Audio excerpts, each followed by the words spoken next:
am a little man, pretending I know the land, willing to give advice, but will not accept so nice. Going from here to there, distracted by sights and stares, but then in the middle I remember how he cares, how his visage makes all problems go away. There are many who may say my sanity has been betrayed, but simple truths are taught with bowed heads and hands that fold. So every night at grace, I pray not to bring him shame. The Avatar has come. He comes to bring us his love. He calls us home, no matter where we are. My, he gives us light, sight, sight, sight for the blind. Oh, he gives us hope, hope, hope, hope with his smile.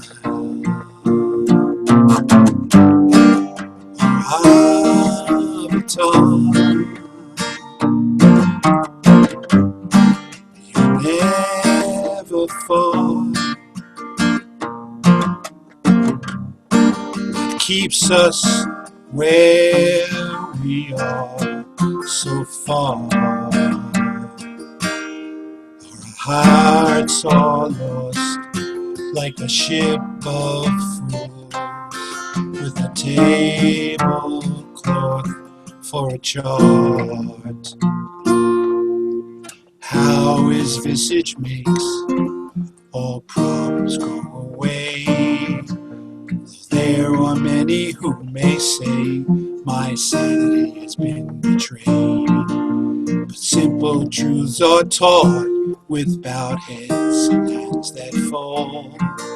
So every night at grace, I pray not to bring him shame, and may hear Baba's name, accepting the sun and rain.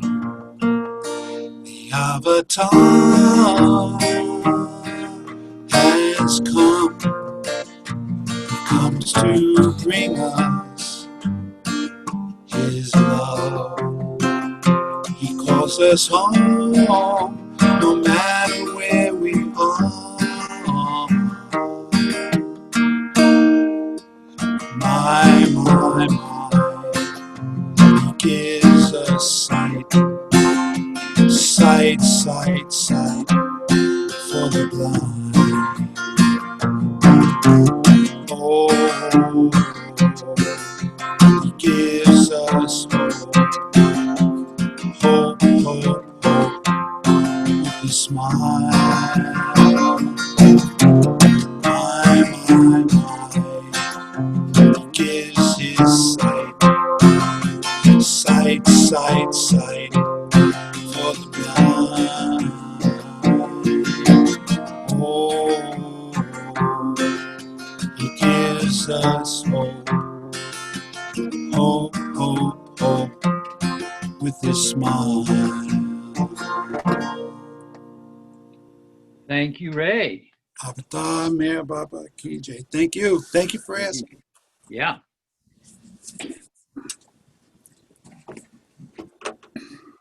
Well, we got still a little bit of time left. It's 5:30. Maybe we can have a moment of silence. Okay, everybody, if you take a moment of silence here.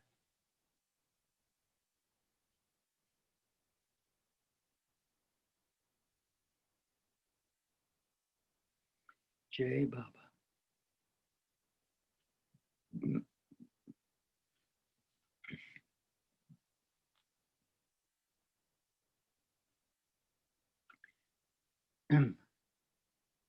So can you hear me at all? Okay. So most of us have been here before, and I know the way we carry on, which is that Angela will scan the field and find some unsuspecting person, even if they're from a foreign land, and ask them to read, and you can pass if you like. And then we read like a section at a time. And anybody that wants to share anything about that section, how it relates to their own life, or any questions, feel free to chime in. And we only have a couple more sessions until we get down to the end. We're kind of about a chapter and a half left, right? So I want to mention that Hugh might back me up on this. One thing about Darwin, excuse me, is he was very unassuming and low key, and he never really spoke about his own experience of Baba. You had to kind of read between the lines about what he said to get a sense of what his experience of Baba was. He just kind of played his cards close to his vest. But one day, in the refectory at the center in Myrtle Beach, we were sitting there in the refectory at a table. There were a few of us, and I said to Darwin, he's on opposite me. He's about 95 at the time, maybe even 96. And I said, Darwin, you have a lot of rare wine in your cellar. And if you die, it's just going to go to your relatives. I think we should bring it up now and enjoy it.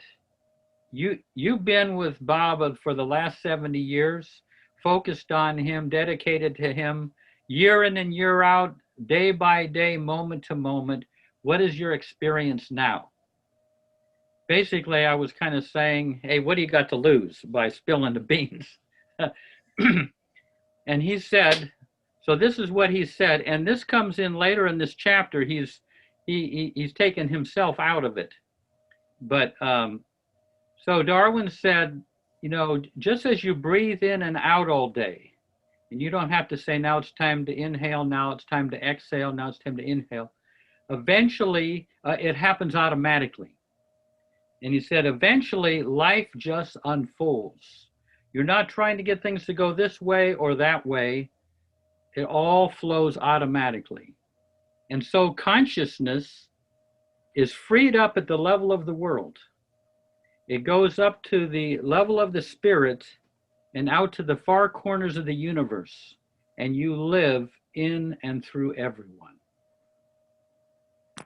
I thought, wow, I looked over at the wizened figure of Darwin. Wow, I didn't think it was that vast an experience.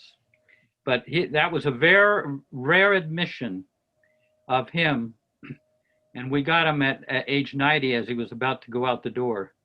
We got, so say that again, you know, just as you breathe in and out all day, and you don't say it's time to inhale, now it's time to exhale, it all happens automatically. Eventually, life just unfolds. And you're not trying to get things to go this way or that. It all flows automatically. And therefore, consciousness is freed up at the level of the world. It goes up to the realm of the spirit and out to the far corners of the universe. And you live in and through everyone. So that's something to look forward to. Maybe next weekend, or, you know, at least maybe when the pandemic's over. It'll be waiting there. Okay, so. Hang on, Stuart, you had your hand up? Oh, yeah. Shall I mention it? Or go ahead, Stu. Yeah, no, I was going to say something else, Jeff, but yeah, you can mention it. Yeah, Stu, if anybody wants to stay on sometime after 7, Stu will lead anyone who wishes on a short, heart-centered meditation full of Bob. It's a very beautiful experience, and it'll take you by surprise. So everyone is welcome to join in that. Okay. So I just wanted to add, Jeff, I'm rereading Darwin's other wonderful book, As Only God Can Love, now. Mm-hmm. And I feel like there are quite a few hints about his inner state. He does share quite a few experiences of what's going on inside him Uh-huh. in that book. So that's a plug for Good. that book too. Yeah, if you find any of those things, drag them out and bring them with you next time. Just, Yeah, and next week it might be very nice. yeah, okay. Hey, Fred Stankus is here. All 6'6" of him. And Cindy, I see Cindy Nusrin. Wow. Payam was Hi. somewhere here. Yeah. Yeah, hi, Jeff. Good to see you. Okay. Let's page 112. Denizens of the Deep. Okay. Good. Denizens of the deep. Life is all comprehensive. Meher Baba explains that in right relationship to life and spirituality, we bring a certain enlightened attitude to everything in life. In other words, we can deal with every facet of life with spiritual insight, rather than think of everything as only material. Most of us are living on the surface of the ocean when we are really denizens of the deep. We have a deeper inner nature where real values are sorted out, and we can become aware of this. We are meant to become aware of this. Our approach to almost all situations has to undergo a change. Our desire nature, our wanting machine, discolors our values. Throughout our lives, we look for excitement, experiences of adventure, all kinds of varied experiences. We tend to think, what am I going to get out of it? What pleasure is in it for me? So to do something without any thought of getting anything out of it for ourselves is a radical change. When we finally do this, however, we discover that we get real value out of it, real fulfillment. We undergo a change in our psychological understanding and in our process of overcoming our weaknesses. This is all part of our journey through life. True, we can get much help from God or the Master through divine love and grace. But at the same time, we have to learn right valuation. We must learn to see through many of the things that attract and even enslave our minds and our desire nature, so that our heart, our spirit will be free and our insight will be clear. It takes us a long time to funnel through a process of elimination into the real values, to become awake to the life within. But it is possible for everyone. Eventually, worldly things no longer attract us, and we get free of those entanglements. One thing I might just put out is, what do you think? What do you think Darwin's talking about when he says real values? What, switching from worldly values to the real values. There are many things. What do you consider the real values? Actually, well, I should say this. What Darwin talks about, the real values, they're really the divine qualities that come directly from Baba, that come into the deepest part of us. They're different from emotions and feelings and wants. They're the divine qualities that flow right directly from Baba. when I can consistently stay with Baba, for me, that feels more like my path, is just letting life unfold and not being anxious or worried. But I can't always stay in that connection with him. And so then the other stuff kind of pops up. Yeah, we're right with you on that. But when I'm there, it's really Yeah. bliss, and Yeah. my heart is wide open, and it's amazing. I think if I never had that, I think you look for it all the time, and then you forget, and then you look for it again. And as I've said before, I think this is a way right now to keep us in that place, which is amazing because there is a lot of chaos around us. Yeah. And so I feel incredibly grateful to you and to all of you, really, for making this possible. And the other little piece is intuition, like when you really hear what you have to say, not through wants and desires and that kind of thing, Yeah. but truly from your spirit self. And Yeah, definitely. Intuition is one of the divine qualities that comes directly from Baba. And of course, I mean, empathy is one of the divine qualities. Forgiveness, humor is one of the divine qualities. And to get in touch with those is really those are like the foothills to the before the mountain of the soul. Yeah. Cindy James? I think for me, like compassion, I remember the story of Erich being with Baba for all those years, and he didn't know whether he was God, even though he was proclaiming it. But how Baba could be with the same people over and over again with their same problems, which would be like me over and over again with the same problems. Let's give Baba something fresh. But how he knew he was God was from his compassion, that infinite compassion. And I think right now, I mean, of course, all those other wonderful qualities, but compassion, which is so strong and it's so tender at the same time for my human condition and the human condition, the part of us that forgets that we're infinite, which is all part of this great game. That's what I've been trying to cultivate. And in one effort in Grace months ago, Jeff, you had said that self-compassion is more important than self-improvement. And I drew that and I put it on my refrigerator, because whatever that drive is like that wanting machine, like to achieve something, and to just coming back to that whenever I think I'm not enough or I have to do things, or, trying to get things to go this way or that.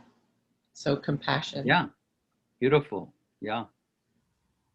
I'll give you some of the other divine qualities, just because Darwin really felt if you can meditate on those in yourself, the other ones look rather flat and pale by comparison. I mean, the emotions. And so enthusiasm, insight, patience, generosity, these are the best. That's what we are at the deepest level. And Baba's working us toward those qualities in ourself, really, which are directly Baba himself. So let's go work in the world. Work in the world.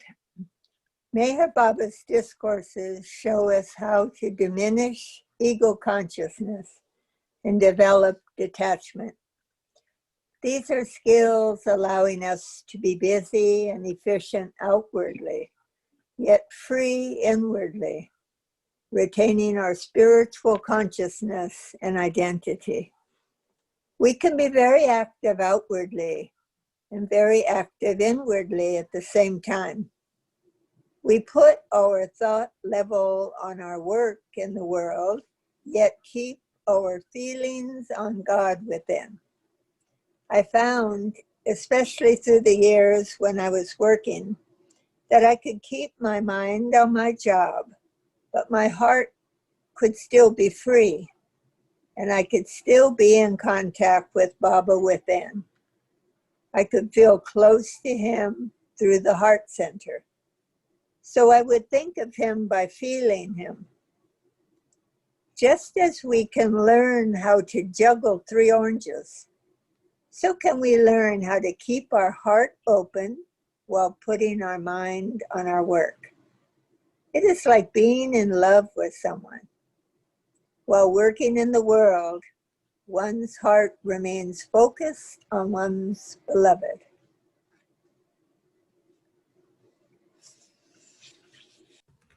Hey, I mean, Jeff, do you, there was a oh, request to repeat the divine qualities. Is that a written list you have somewhere? well, I had written some down, and these are just some of them.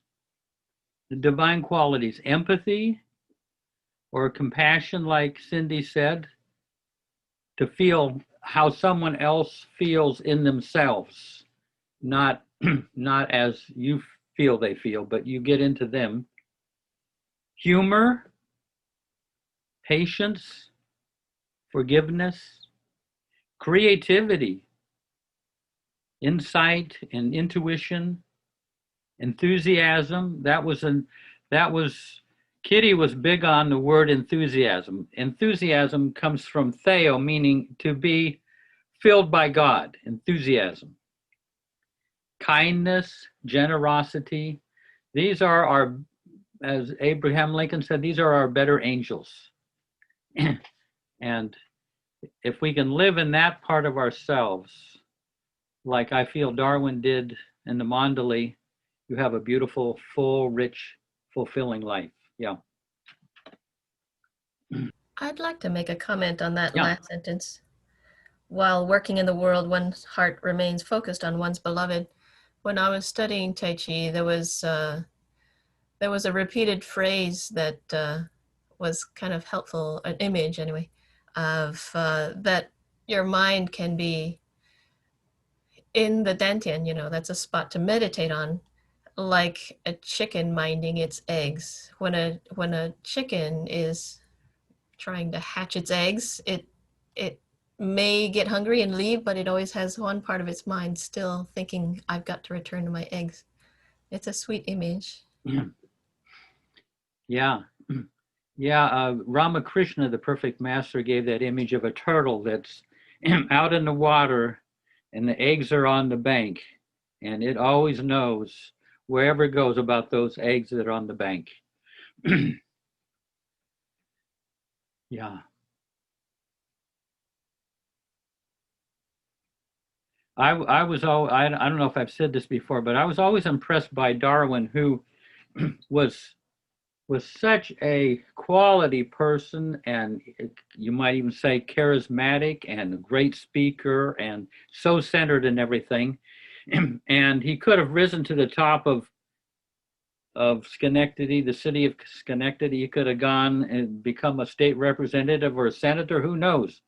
But he went only about 2 rungs up on the ladder of the traffic department, where he could earn his livelihood and remember Baba, at the same time. Remember Baba really deeply. He wasn't tempted to kind of keep going higher and higher, which made a real deep impression on me, because I thought, well, we're here, we got to use our talents to the full, and our abilities and our education.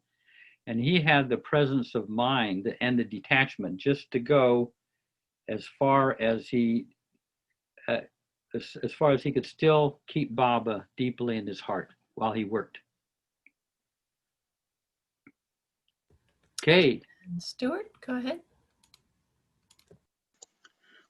Yeah, Jeff, I have a question for you. It's related. You just partially brought it up.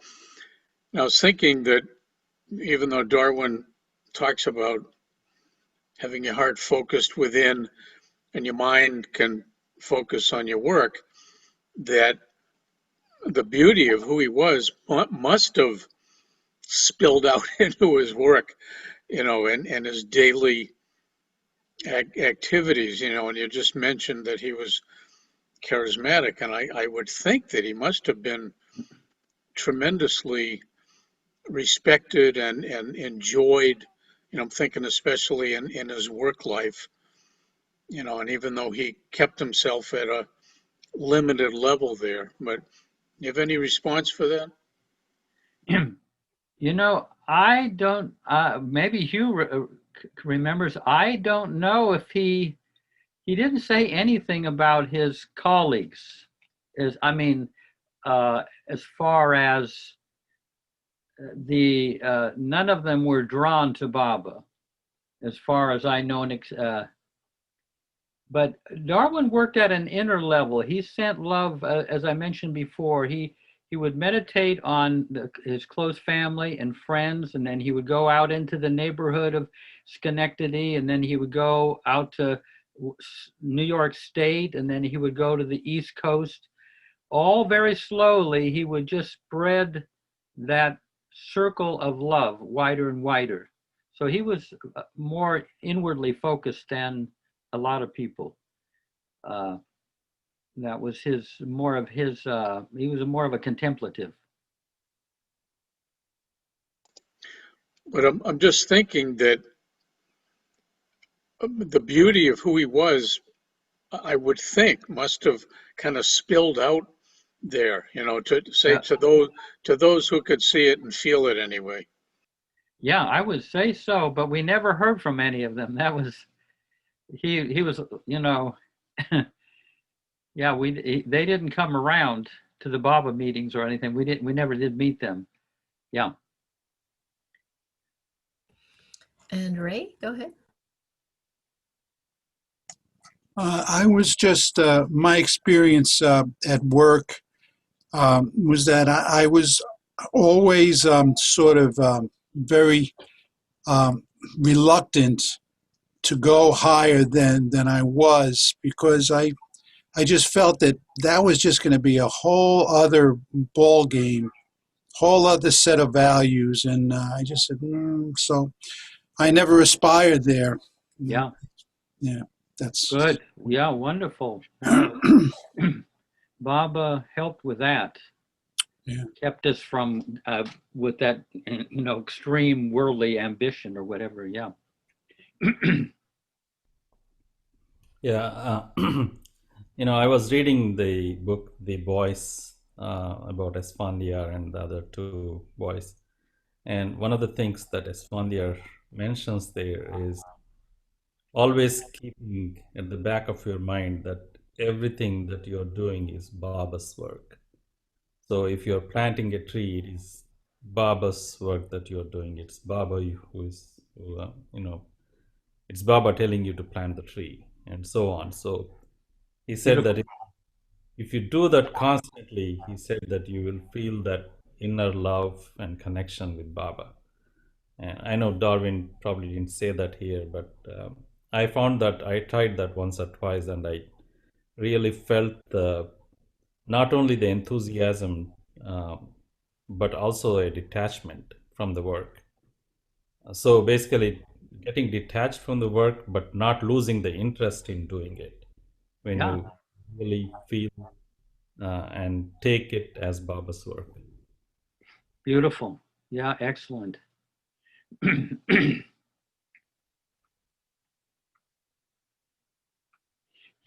Darwin gives the example there, like if you have fallen in love with somebody and you have a factory job, you can go into that factory, but you're thinking of your beloved, the one you want to be with. So you're able to do it while you're doing all this kind of humdrum factory work. One part of you doesn't have any trouble meditating on the one that you love. Hi, Jay Baba. So just a couple of thoughts on work, and I was thinking, first of all, in my family growing up, I remember my father kept rising, and then he just didn't want to do it. He didn't want to be a manager.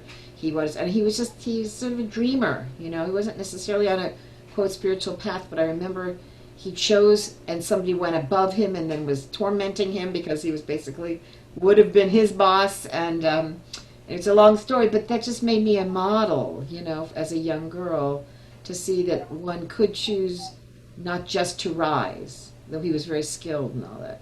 And for me, I was a massage therapist, so it was very easy to think of Baba, like when I worked. It was just, it happened very natural and wonderful. But then my work began to fade away after my accident, and little bit. So I didn't have, and I just felt how Baba withdrew the work, and withdrew the work, and withdrew the work. And it meant that the work had to go inside me. But I want to say that this group has helped me a lot in sort of putting an understanding on that, like it was happening, but now I have a much more of a grasp of actually what is happening. I do believe, and that it's a path, and that I can do it in a wise way. And I love those divine attributes as a chance to meditate on those things, because one lives and does a more true life outwardly, but inwardly, then it brings you closer to Baba. So it's like both happening at the same time, is how it seems. Yeah, beautiful, Gabriella. Yeah. Excellent. And Rosalie? And there's a couple of sentences that I came across recently, Baba through Nerina Machiavelli, but that remind me of Darwin, like the way he was thinking of Baba. See me live in you in small ways of life, the everyday ritual of selfless harmony. I don't know, somehow that brings Darwin to mind, because he was seeking harmony with Baba. Yeah. Rosalie, read that Yeah. again, but you're a little close to the speaker. I'm too close. Yeah, Okay. it's a little bit, it's blaring a little bit. Okay. See me live in you. Is that better? Yeah, a little bit better, but maybe back a little bit if you can Back? still. Oh, okay. Yeah. I never know. I can't. Yeah. See me live in you in small ways of life, the everyday ritual of selfless harmony. The unsatisfied element in you is God, who needs you to be like him. I love that. Yeah. Great quote. Wonderful. And Ruth? I guess I just wanted to share a little bit about work and moving ahead or up in your positions at your job. There was a time in my life when a position came available, and so I thought I would apply for it. And then another woman who had much more to offer, I thought, and more credentials than I, applied for the same job. So I said, I'm not going to apply. I told my friends, I'm not going to apply for this job. There's not much sense. Helen will get the job. She's got more credentials than I. Well, my manager took me aside in her little office, and she sat there and she told me the story of Joseph and the Pharaoh. And she said she spent a lot of time just laying it out. And she said, then she finally said, you never know how you impact another person. Just like Joseph didn't know how the things that he said actually ran the country of Egypt. Through the Pharaoh who listened to him. He was in a basement. He was a nothing. And she said, you just never know when what you do affects another and how that works. It's not your business to know. All you do is your best. And so I think you should apply for the job and then leave the results, which of course I did. So it turned out that the director said it was the hardest decision she ever had to make. and that instead of having just one position, she was going to have two, and that I would take this unit, and Helen, who had all the credentials, would take the unit she had been working on. So she could, it was like, she couldn't, it was like she split the child, or I don't know, but she couldn't make it that she had to give it to both of us. And so, I lived of course I knew about Meher Baba, and of course I took selfless service to my job. But that was just one more, nail to show me how Baba works, and through others. And if we just keep our ears open and our eyes open and our hearts open to what others have to give us. So that's what I have about work. Thanks. Yeah, beautiful. Great. Thank you, Ruthie. Yeah. Anyone else? Are we? Fabulous. Gabriella, again, go ahead. I was just wondering about the divine qualities. Would you consider longing? Longing is a divine quality, yeah. It ends in love. It ends in infinite love. How about joy? Joy also. These are the, and they're all right there within us, but we kind of get attracted to sometimes the negative feelings and emotions and everything. And when we could be kind of focusing on those within ourselves and have a richer life. That was Darwin's, to get the focus from the outer to that deeper part of ourself, and go in and live it and enjoy it and claim it. Yeah. Okay, where are we at, Angela? Oh, Diane, you got, okay, Terry. We can't figure out how to raise our hands. So Got it, you got it, yeah. old-fashioned way. Listening to everybody has given me incredible insight, but at the same time, I really wanted to share that I've been doing my job for 48 years, which is a really long time, the same thing day in and day out. And I have to say that since Baba is with me, my job has become so much more enjoyable. I feel, he helps me take a perfect x-ray still. I can't even, I just feel like he, as I go up the hill to my office, I say to him, Baba, be with me today, please. And he's, again, sometimes I lose him, but often I don't. And my relationships, especially during these COVID times, when people are so in a place of needing something, like I've had patients that hadn't been touched in 5 months, and I get to touch them. I can't hug them, but I get to touch them. But it's Baba touching them, it's like, it's been so remarkable to me. So instead of doing my job in like a mindless way so I can be with Baba, I feel like I'm so much more present. And I don't know whether as my life unfolds, this will change too. I don't know, but I can only say for right now, it feels so full. Whatever I do with Baba is with me. It's just the most remarkable experience. It's changed my life radically, and my work, every part of my life is just. Wow, fantastic.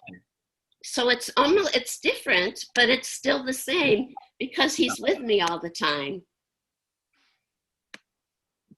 That reminds me, Erich once said, live your life on the stage of this world to such an extent that when you depart, Baba gives you a standing ovation. Oh, that's nice. Great. And yeah, and I'm sure all of you people have dedicated so beautifully to your work for him. He's going to be there with a standing ovation after all these years. Okay.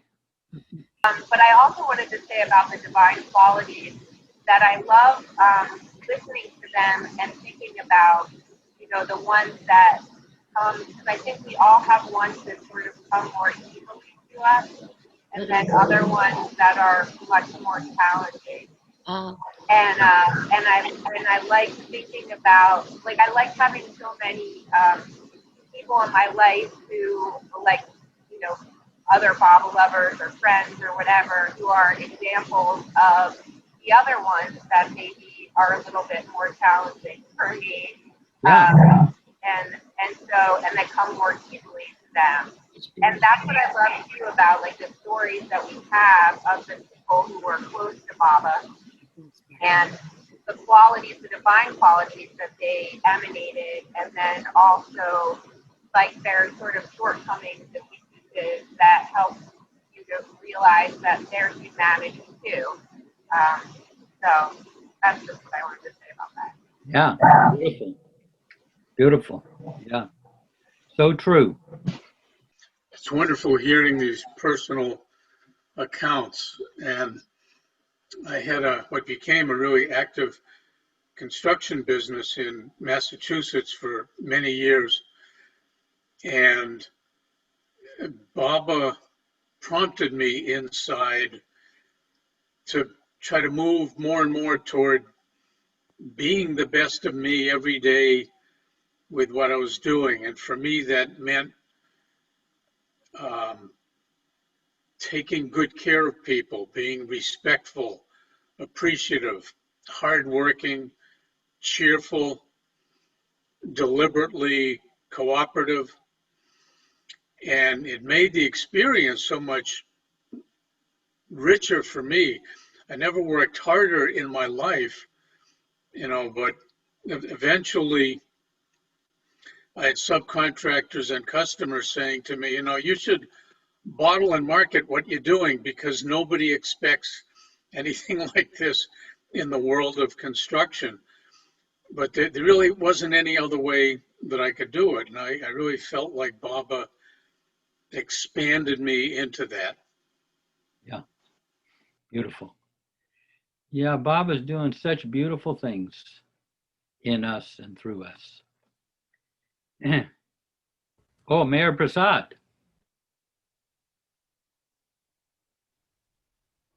Yeah, I just wanted to share one thing that I experienced. One of the things that I do in my work is manage a large number of people. And one thing that really impacted me and how I relate to people was based on a talk that Charles Haynes gave at one point. I don't remember which talk it was, but he mentioned this, that Baba loved you because of who you are, not in spite of who you are. Yeah. So that really imprinted in my mind so much that we interact with people and respect them for who they are, because of who they are, not in spite. And that really keeps ringing in my head every time I interact with people. Thanks. Great. Great way to word that, express that. The exercise of meditation. Before meeting Mayor Baba, I used to meditate a great deal, mostly through inner seeking and dying to myself within. Many people approach meditation as a means of attaining something.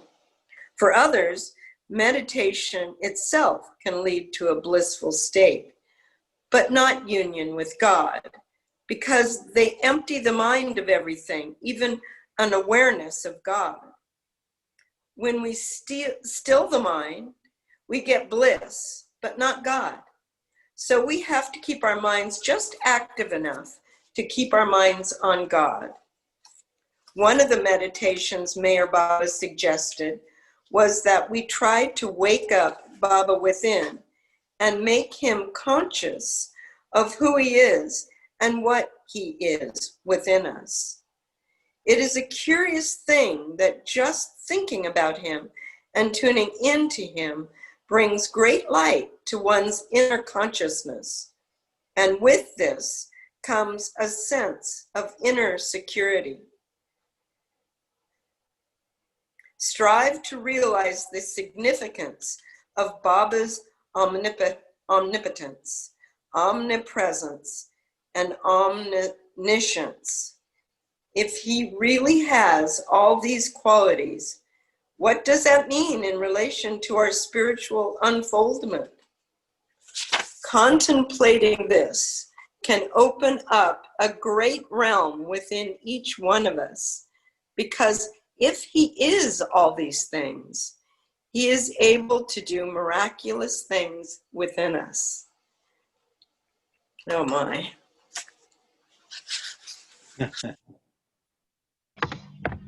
I'm having a little trouble getting my head around this sentence.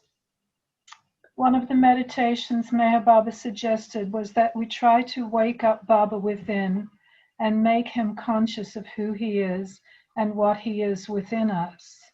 And at first I thought that must be a typo, make us conscious. But I guess since we're waking him up within us, we are making the Baba that's within us aware of who he is and what he is. Can anybody say anything about that, please? Say that again?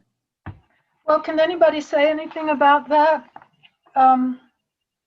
Isn't that an odd sentence? Well, here's one thing that Erich would say is that for a long time, Baba said, I have come not to teach, but to awaken. Mm-hmm. And, he took that kind of for them. But he said after years and years with Baba, he realized it's really, I have come not to teach, but to awaken myself in you. Uh-huh. It took him a long time to realize it's waking Baba up in us. It just seems to me it should be make us conscious of, myself conscious of who he is and what he is within us. But I'll meditate on it. No, that's I think that's the first stage. Mm-hmm. But ultimately, he wakes himself in us. But in the meantime, I think, we are waking up to the fact that he's the one who's actually waking up in us. So that's the transitional phase, I would say. Mm-hmm. But yeah, Darwin has gone right to the plan A there. I'm also in need of some in-depth clarification, and I'm not trying to in any way. Jeff, did Darwin, as you knew him, spend a fair amount of time meditating either with the group that were fortunate enough to be studying with him and his wife? Was there some time devoted to meditation with the group and students, the Baba lovers? And do you know if Darwin spent a fair amount of time meditating? He never did any meditation with us. I mean, about the extent of it would be the period of silence at the end of the discourse meeting that we had with him. But he was always, he and Jean, his wife, they had Baba's companionship, and they were focused on Baba being with them. They could feel Baba watching them, because he kind of adored them. They were truly adorable in their simple, really quite simple adoration of Baba.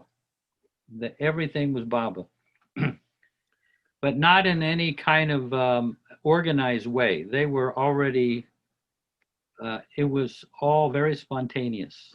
But he thought of Baba all the time, I would say, but not as in a form of meditation, but just feeling him and his company, enjoying his company at deeper and deeper levels. I have questions that I can't really articulate the way I'd like to articulate them, but I'm going to try. Yeah. Some of us were fortunate about 1.5 years ago to go on a beautiful Baba retreat at a monastery, a Catholic monastery in Massachusetts, and it was a incredible couple of days. And there was no time where we sat in a still manner or in a silence to meditate. I have, since the early 70s, been meditating, or at least I thought I'd been meditating, and I've primarily, over the last few years especially, when I'm sitting in meditation, I breathe in the love of Baba in my being, and I breathe out the love of Baba in my being, feeling the breath, feeling Baba's holy breath. I know he's got this beautiful book that was published by Nashua about 3 years ago. They were being sold at the Globe Conference in Jersey, where I bought it. And there's a lot of writings about meditation that Baba writes about, mostly which were compiled, I understand, from Glow magazine. So I'm, like all of us, encouraged, and there's a word more than encouraged. We are, in the most holy way, given a Baba divine invitation. Remember my name. Remember Baba's name. Remember Baba, Baba, Baba. I love you, Baba, Baba. I love you. And I guess I have my question now, because it just came through my little brain here. One of the goals in meditation, and we're not supposed to have a goal in meditation. We're just supposed to sit, but a lot of us do have the goal for a stillness of mind. As you said, the mind becomes so still, bliss can come, and other things, other experiences. But Baba is saying, as I just heard, that's not really what he is drawing us to. He wants us to wake up to the Baba within ourselves, to be selfless servants, selfless Baba lovers. I guess what I'm really saying is I'm caught in a little bit of a bind, because I've been trying to keep some kind of a meditation practice, steady meditation practice. In many years, I was able to keep that very focused.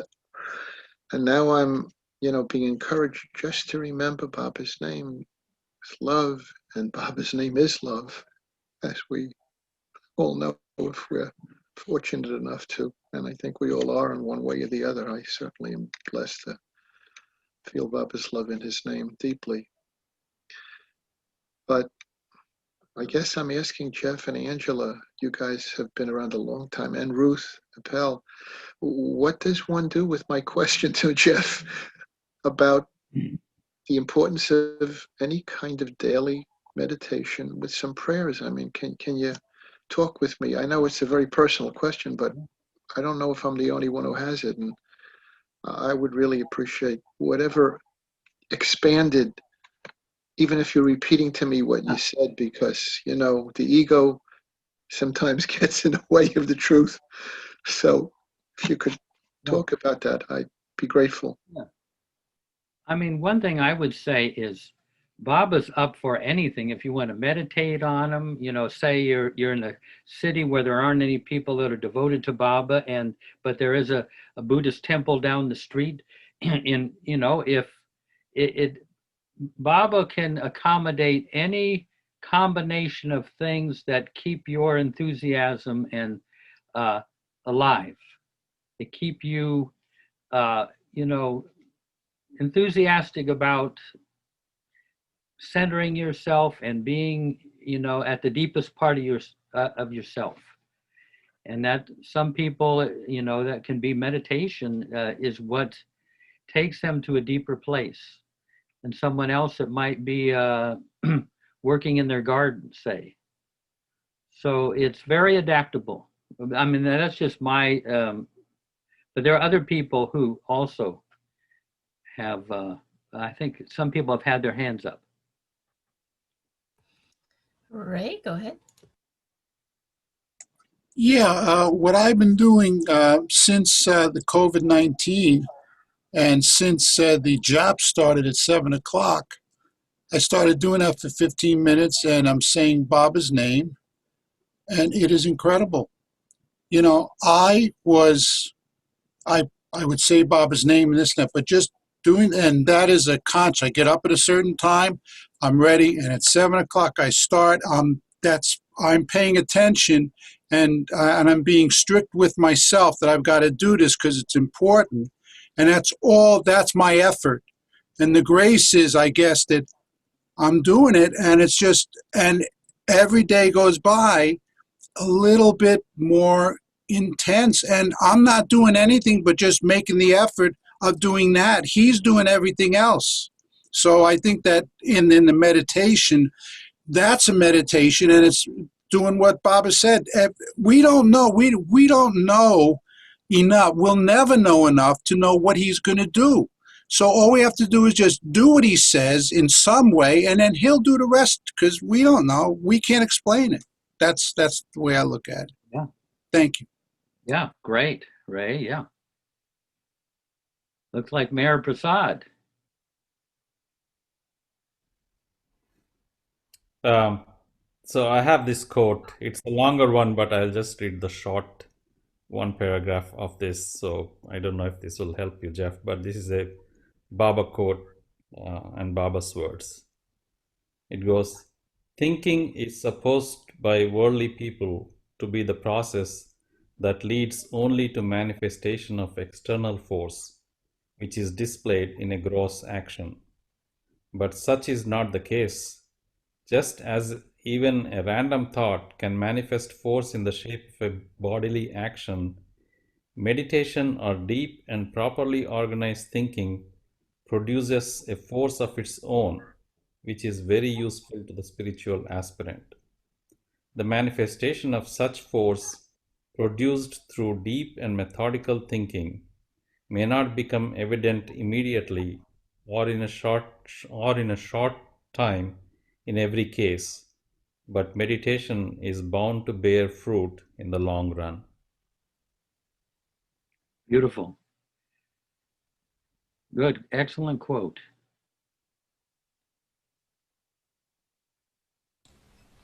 I just wanted a little report on because of course one of the ways to meditate is 4 seconds a day, which we've been talking about, the Dress Your Soul with Baba. So I've been doing it now for about, I guess, 6 weeks, 8 weeks, something like that, since we brought it up. And I'd never done it before. I've heard about it for so many years. And I just find it's remarkable. It's just remarkable. But I wanted to tell a funny story because I've broken my leg, and I have the home health PT had come. I've never met her before, and we're having a meeting at the kitchen table, and the alarm goes off, and it's 12 o'clock. And this kind of thing has been happening, but this was a interesting one. So I said, "Oh, hold on just 1 minute. I have to just hold on. I've got to pray for a minute." And I closed my eyes, dressed my soul with Baba, which, by the way, I find a great phrase. A million ways. It's always different. I never know how Baba's going to do it. And then he does it in a totally different, he dresses my soul in a different way every time. And then it was just for really, whatever, 30 seconds. Maybe. And then I stopped, and she goes, "What was that?" And I said, "Well, 4 times a day, when I wake up at 12, at 5, and before bed, I just take a minute to think of God." She got very excited. "I'm going to do that. I'm going to do that." So sometimes it's not appropriate probably to share that. But it always seems like something's going on at that moment. And what is it to take because he gave me the freedom when he said it's 4 seconds a day. I mean, sometimes I take a little longer, right? But if I really only have a few seconds, I can always stop whatever I'm doing to do it, Why did I think I couldn't stop for 3 seconds? Just excuse me for 1 moment. People don't have to even know what the heck's going on. So that's been a very good, I like longer meditations, of course, but that has been a really good meditation for me. And I think it's just brought some bubbly joy in. Yeah. Yeah. A lot of lovely ways that Baba gets thought of. Yeah. by all of us. It'd be about a 2,000-page book, just for one of us, maybe. That sounds like a great book idea. Yeah. Thank you, everyone, for your answers. I'm grateful. And if you can refine the question, just send me an email, and I'll see if I can come up with something that is helpful. Okay. Okay. Martha just raised her hand. Yeah, just quickly, Jeff, I think on meditation, there's so many different kinds of meditation. And yes, taking Baba's name is one, but I mean, meditation in another sense is a great way to relieve stress and just settle a person down and calm their nervous system. So I think there's, you know, you can say Baba's name, or there could be a mantra. I think meditate, you know, I've gone back and forth with this idea of meditation myself, because, you know, I in the 71, I think I started with the TM mantra and everything. And so I meditated for many years, and then I don't. And sometimes I feel very guilty, but I think it's a good stress release if it helps you for that. And I think it's just a personal choice. I love listening to all the saying of Baba's name, you know, for a meditation mantra. That seems to me to be just another moment in time in our lives when we can say Baba's name, and it can be a walking meditation, as Jeff says. It can be a meditation in the garden. You know, our whole life can be a meditation if we're saying Baba's name. Maybe, I don't know. Or even just centering in Baba, you know, going to a deeper place within us without even any outer, just a presence, drop. Yeah, and your mind can quiet, and, you know, it's not like, I think you can meditate and have God within, you know, like, I think it says something in here about, you know, you're not going to find God in meditation. I don't know. Maybe that's not what they said, but anyway, that was just my insight onto that. Thank you. Yeah, Mayor Prasad put on the chat that we're all here meditating on Baba just by hanging out here. You know, this is certainly a one way of doing it, plus a varied way of meditating on Baba, because we're hearing from so many different camera angles on Baba. Yeah, that's so. And Ruth, go ahead. I couldn't quite let this go. You know, in the discourses, there's a beautiful section that's about meditation. And that's kind of something I find that is helpful.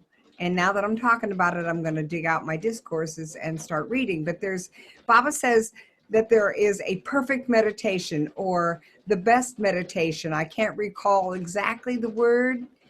And he says, and it's to meditate on the divine theme. And then here is the divine theme. And then there's the whole section, and he outlines, he just says the whole divine theme. And that, he said, is the perfect meditation. So I'm going to go and look that up and see if I agree with him tonight, I think. Ruth, could you read that sometime? Oh, one of these Sundays? Could you read that to us one of these Sundays? Well, Jeff, you know, I would love to, but it's a very long piece of the discourse. Okay, I'm sorry. No, don't be sorry. It's probably maybe like I'm picturing it, at least 4 pages, 3 or 4 pages. Yeah. But, you know, it's where Baba talks about the bubble and the ocean and the whole, it's just gorgeous. Yes, yes, it is very beautiful. Yeah, so that's the one I would bring up for meditation. And maybe somebody can post it on the chat where it is in Baba's writing. Okay. Loris. Hi everyone, Jai Baba. Yeah. In terms of meditation, I bought a really beautiful little, you can get all those wonderful little notebooks, and it's got gold and it's got all this beautiful stuff on it. And in it, I have a picture that's about this big of Baba, the Jesus Baba. And then I have a smaller card of Mara. She's pretty young, and she's just full of her look. She's just looking full of love. And so what I do is I meditate for about 10 minutes looking at Baba's picture, looking at his face, looking right into his eyes. If I space out, I start it over. And I listen. And I mean, not everybody gets this, but I'll get directions. I'll kind of get marching orders. And then I'll write it down. And then I look at Mara. And for me, I feel like it's really important for me to work with both of them. Particularly because I had some challenge with my mother, and I actually feel like they're reparenting me. But that has really worked, and I can't remember where we read that. Terry, do you remember where we read it about somebody? I think it was one of the Mandali, but I can't remember. Said that if you do that for, was it a year or was it 2 years? Do you remember, Terry? No, I don't remember. So we recently read that if you did it for a period of time, might have been a year, might have been 2 years, looking at Baba's picture, that the picture would imprint in your mind, and you would not need to look at Baba's picture because you've been doing it. And it must be because I've been doing this for 2.5 years, not every day. And I can't remember, honestly, I can't remember where we read this, but it was like, if you do it every day for like 2 or 3 years, and I was like, well, I'm not there yet. But I thought it was an interesting concept that somebody said, if you did this every day, looking at Baba's picture, it was either one of the Mandali or one of the, maybe we read it in the Guru Prasad book, where they've got a lot of, Bal Natu's Guru Prasad book, where he's got a lot of other people talking. It might have been in there. And I thought, okay, well, I'm not there yet, but I just thought that was an interesting concept, that somebody believed that, if you keep looking at this every day and meditate with it, that it will become imprinted in your mind. Thanks. Yeah, thank you. Yes, I recall in the 70s, after morning arti, we'd go to visit with Mansari in Mansari's kitchen, and there was a family with children who came in with us to sit with Mansari, and she started talking about how important it is to remember Baba's name. And she says, I always tell young people, did you do your fivers? Her fivers was saying, Meher Baba, Meher Baba, Meher Baba, Meher Baba, Meher Baba, 5 times. He says, and the children could count it on their fingers. If you do it once every day, that is all you need. You'll remember Baba forever. So I remember dear Mansari. Yeah. Just delightful. And when they were a little bit older, she'd have them say Baba's name 200 times a day. That was very sweet. Take me with you. Meher Baba says, things that are real are given and received in silence. It is important to go within and keep company with God. His love power dissolves all sanskaras. One time in 1956, when we were with Baba at Meher Mount in Ojai, is that how you say that? Ojai, California. Baba told us that we should go out, walk around, see the views, and try to love Baba through nature. He said, this is all due to my love, this whole creation, this nature, all the beauty you see, all came out of me. Then as we were leaving, he added, and take me with you. Take me with you does not mean just thinking about Baba, but loving him and feeling that he is a part of our consciousness. We can do this even while in the midst of our worldly duties. I always feel when I'm at Myrtle Beach, you know, that nature is Baba and Mera just so strongly there. So beautiful. It's such a nice connection. Yeah, what a presence. Mm-hmm.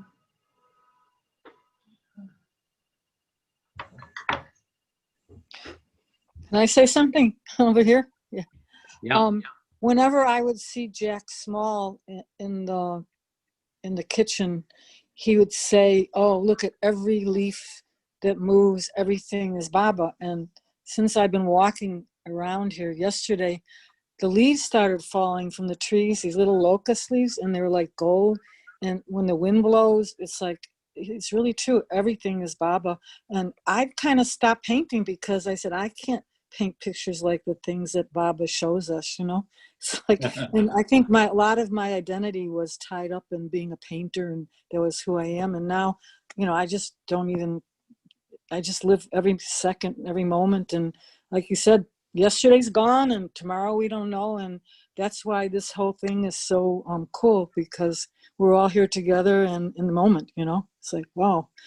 And then, Jeff, I always think of what you said in the morning when you get up, and I notice, well, I'm in a bad mood, and I'm thinking, why am I in a bad mood? I'm happy, right? So I just shift out of that, you know? It's like, it's just a habit, you know, from all the stuff that we've gathered. Anyway, Yeah. So be it. Yeah. Thanks, Marcia. Yeah. And Cindy? A couple weeks ago, when I was at Mayhair Mount for the first time, I was visiting a friend of mine, and we had made this appointment to go to Mayhair Mount, and we did. And we spent a lot of time up there and then quietly meditating on our own, walking, and then we sat both down on a bench for a while. And I wanted to share with you what I was guided to experience there with her. I was told at a certain point by Baba to take her hand quietly, and for Baba and I said the prayer of repentance to her. She's a Black woman, and it would seem to be, my feeling was for all of the things that have happened to people of color. And Bob and I sang that prayer to her. And I didn't tell her about that until a few days later. And when it was time to go, she said, I don't know, she would call Baba my guru because she's a very spiritual person. And now, of course, Baba has tapped her very strongly. She said, this might be disrespectful to your guru, but I'm being told I have 2 orange candies in my purse and I should give one of them to each of us. And I like the prasad, and then receiving prasad after being in the company of God. And I told her that, and it was just really wonderful. And I have an orange candy that Katie Lawton gave me years ago from the first thing I ever had that was like prasad in that way from India. And I keep that with my, my precious little things. But anyhow, I just wanted to share with you and the profundity of what's going on in the world with racial healing and what I felt that day and the healing that happened. Thanks. Beautiful. Yeah, I know. We have done some very unkind things in this country. Meditation of the heart. In this materialistic modern age, people seldom take time to sit quietly and withdraw their attention from the world and try to love God and experience the completeness with great patience and inner bliss. Jesus said, in your patience, possess ye your souls, that it is the patience of letting go of the false in order to experience the real, which is within all of us. It is only when we stop wanting and begin to sit back and experience contentment that we will begin to experience fulfillment. So we have to start with contentment. If we focus on experiencing contentment, then we are turning off the motor of wanting. How will we ever experience unshakable inner peace and bliss if we do not stop the wanting motor? even for a few minutes now and then. To get ready for it, be content with what you have and are. Feel quietude within. Sit quietly for a few minutes and feel the beloved's companionship. Be satisfied with his companionship. Of course, this could easily go into spiritual intoxication, which is subtle, not of the body and emotions. Stilling the mind and the emotions is essential for experiencing Baba's sweet love, which is subtle. For those who love Baba, meditation is an exercise. Meditation as an exercise is not necessary. Meditation of the heart becomes one's effortless effort. In reading this, I've had the same question often in my mind, because I also meditate on Baba, and I feel like we've sort of answered it in a way, which is it's also a process of our finding our own way with Baba.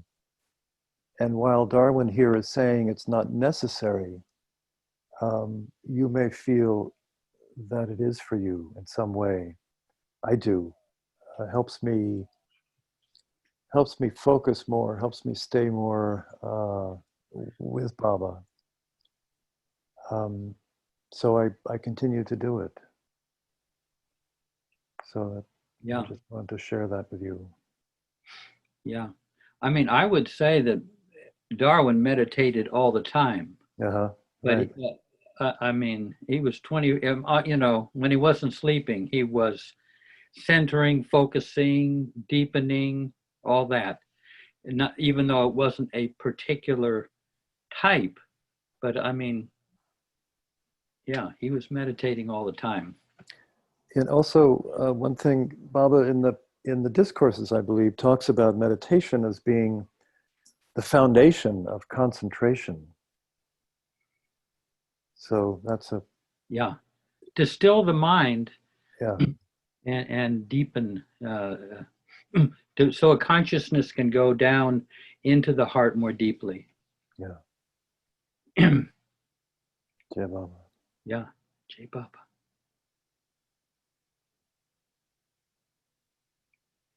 Hey. Thank you.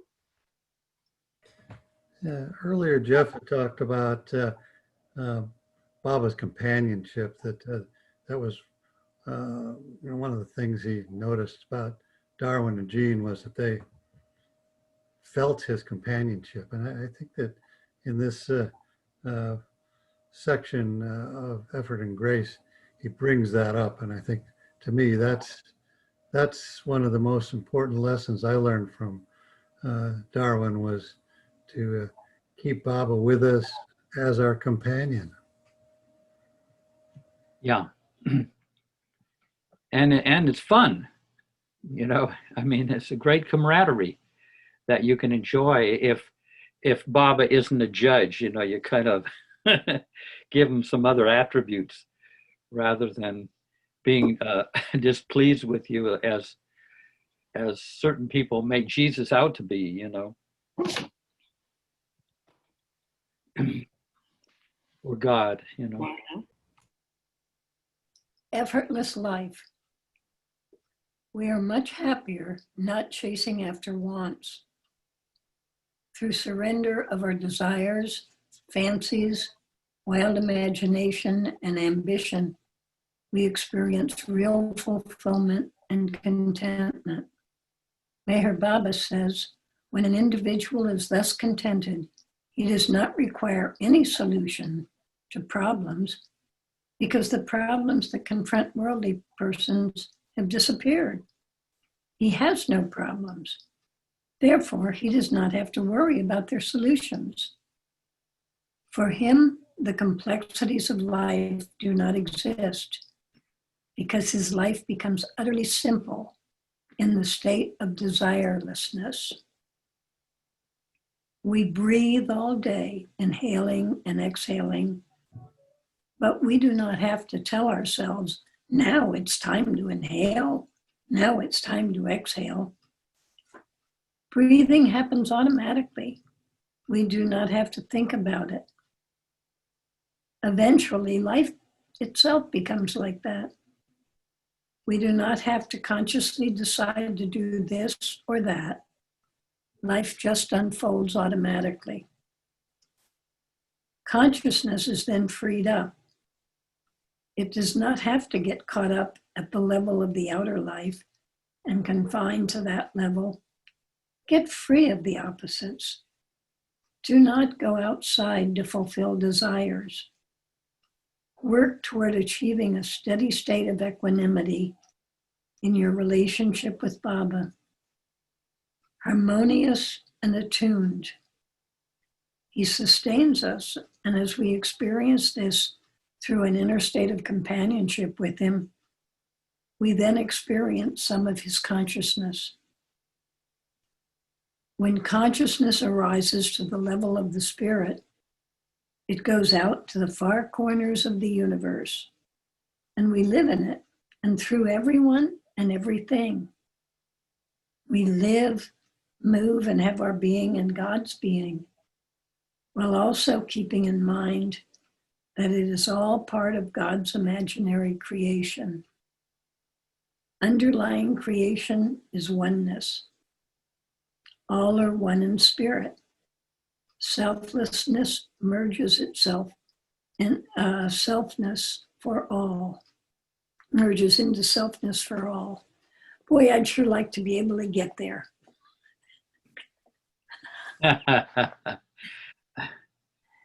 would like to get to the place where the world gives me no problems that I have to solve, where I could go out to the outer reaches of the universe.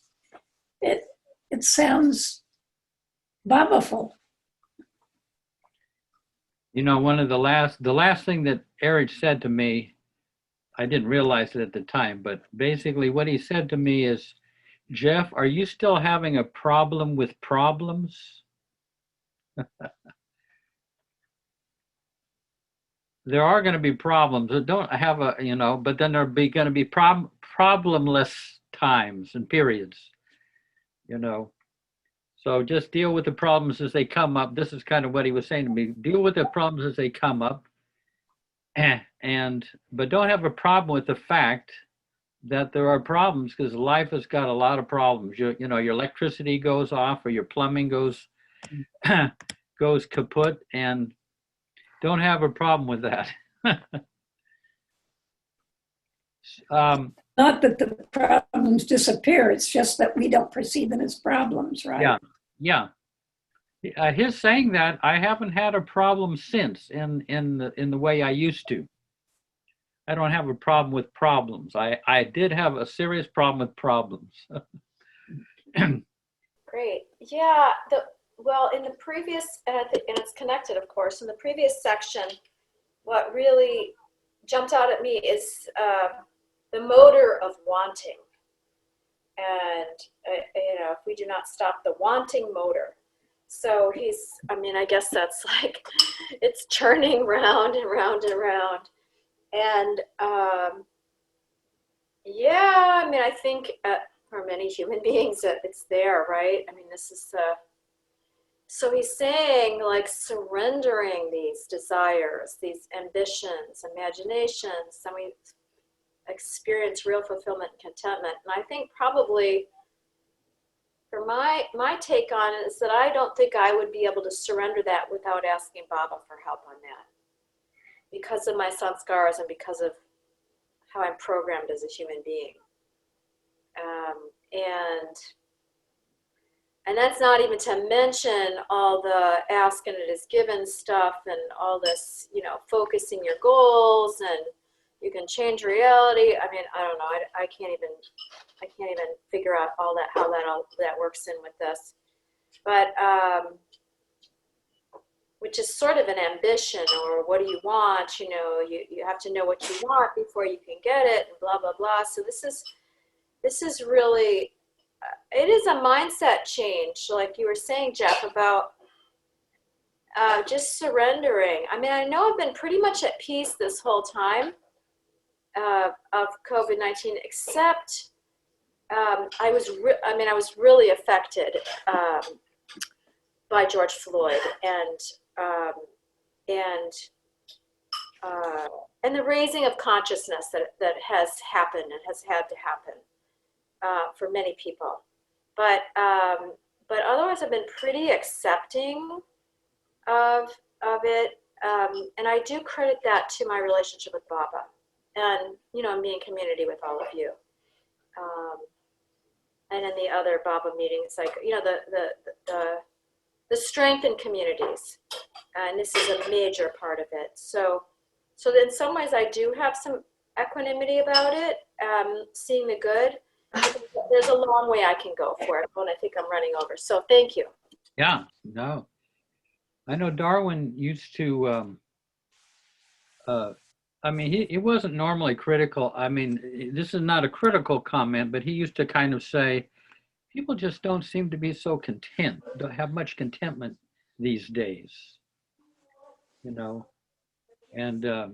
especially at the time when he was talking about it. I mean, people are always, agitated.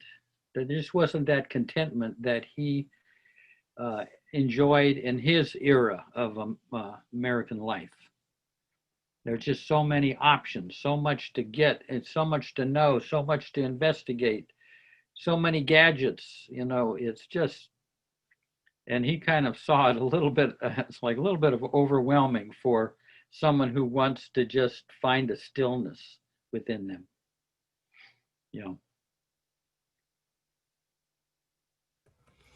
I request a moment of silence, and then after that there'll be free chat, so unmoderated, so you don't need to raise your hand for that. Okay.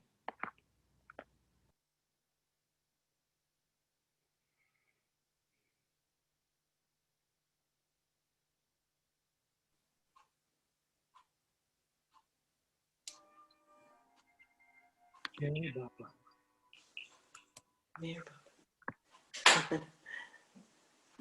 Jai Baba. Thank you. Yeah. Thank you, Baba. Jai Baba. I guess everybody can unmute, or maybe they already are. They can unmute freely, yes. And if you don't have something to say, it's helpful to mute again because. Yeah. But in a little bit, anybody that wants to stay on that would like to stay on for a heart-centered meditation, in a little bit Stu will lead us in that. Any questions or anything that? I think Douglas wanted to say something. Yeah, Doug. I was just, in terms of divine qualities, this last section about equanimity, I wanted to give a shout out to the word equipoise. Yeah, which I love. Bob has brought that into us. It's such a divine quality. Yeah, yeah. Yeah, those qualities, I mean, the beautiful thing is that those qualities are really our essence. And they're understandable. I mean, one of the things that I've benefited by the Baba family is not everybody embodies all of the divine qualities, but this person here may embody generosity in a really beautiful, deep way, and the beauty of it kind of inspires me to become more generous. Or somebody that's got who's really truly patient, even though there are other qualities they may be less developed on, but one of the Baba people may have great patience, and to see it is really to awaken our own longing to move toward that. Or someone who's fearless. There are some of the Baba people who are actually fearless. That's a divine quality. And when you see it, it awakens a little bit in us. And so even though none of the Baba people embody all of the qualities, you can benefit from people, not just Baba people also, but rather than feel, oh, that person is that person is more empathetic than I am. Rather than getting into a competition, benefit from seeing their embodiment of that quality. Yeah, forgiveness. Yeah.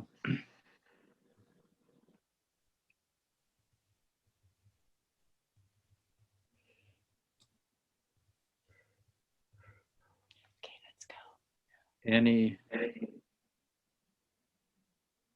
comments or anything to share? This was our first time and it was wonderful. Oh, good. Yeah. No, I'm glad you hop aboard here. We don't know what we're doing, but it's good to have more people that don't know what they're doing.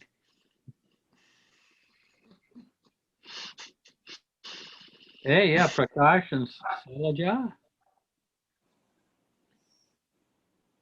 Usually we hear something from Anthony. He has a good way of expressing things.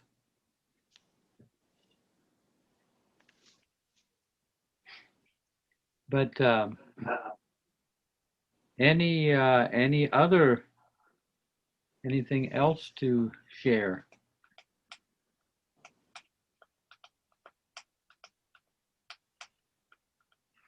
I find this meditation very helpful because those of you who have done it, I mean, putting your love in Baba's love, directing it in certain ways, it can be liberating.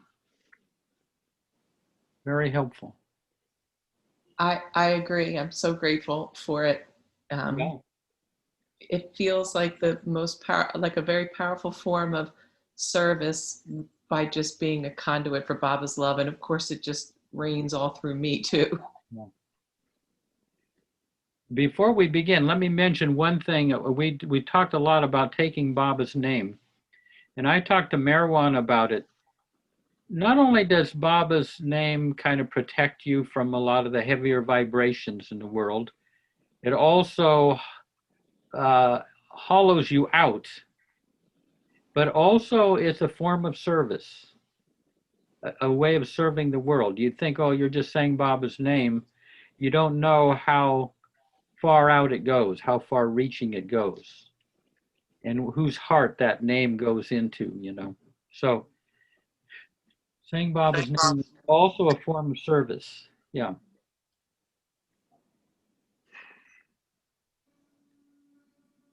Hey, Sharada. Hey, Jeff.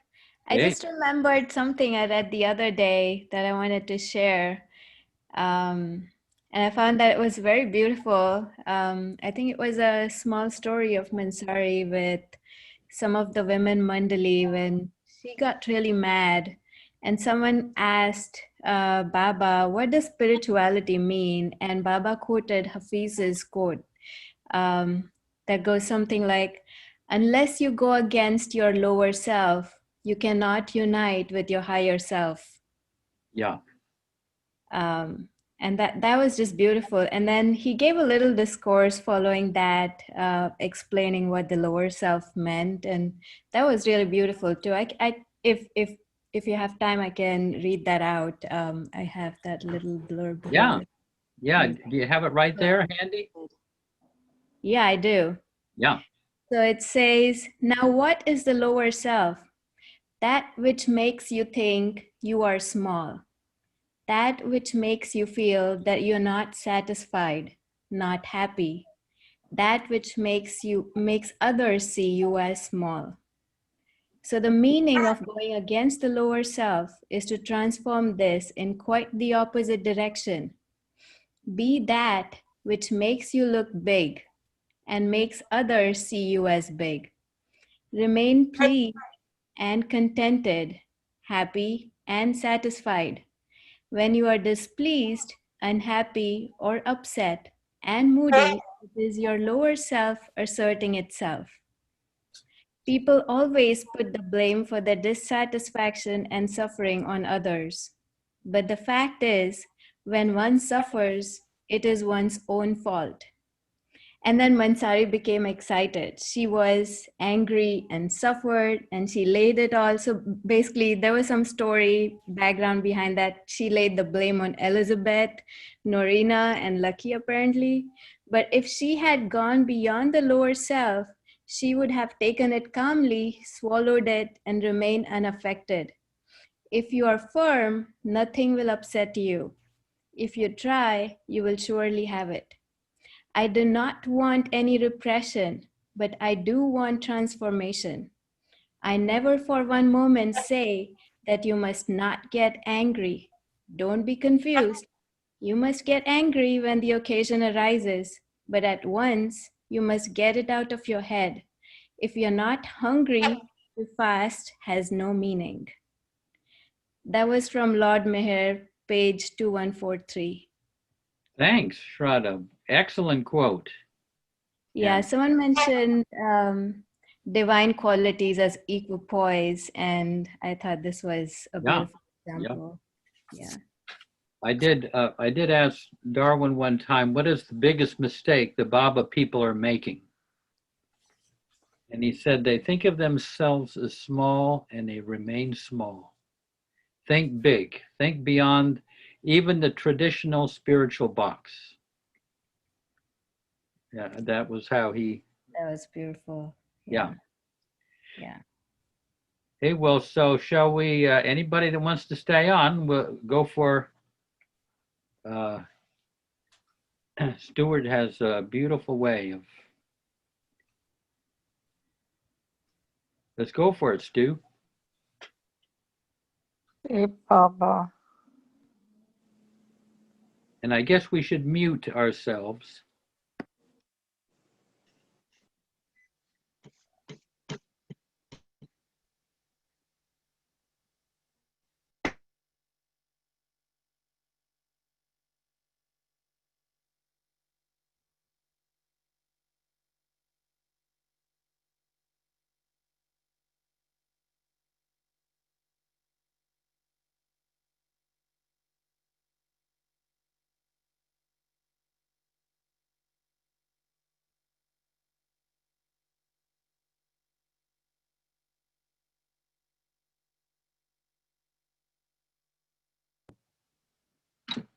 Stu?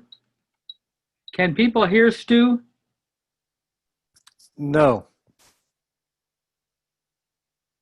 We can't hear you. I kept myself muted. Okay, you're good. All right, now we're on. Okay. All right. So just close your eyes and settle into wherever you're sitting or laying.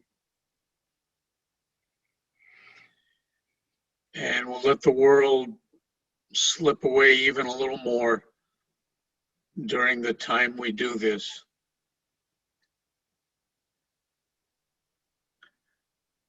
And start to take some gentle, deep breaths into your belly.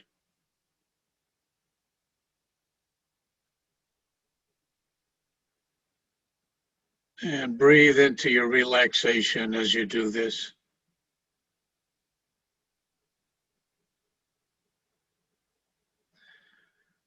And now bring your attention to your heart and your heart space.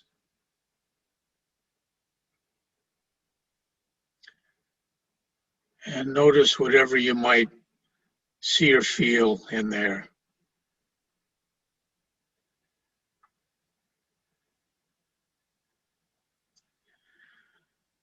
And breathe into your heart space.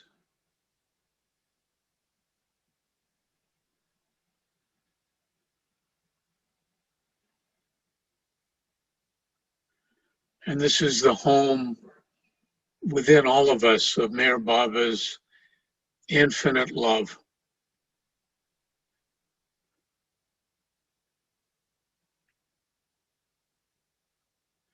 It's a treasure load of love that's available to us at all times.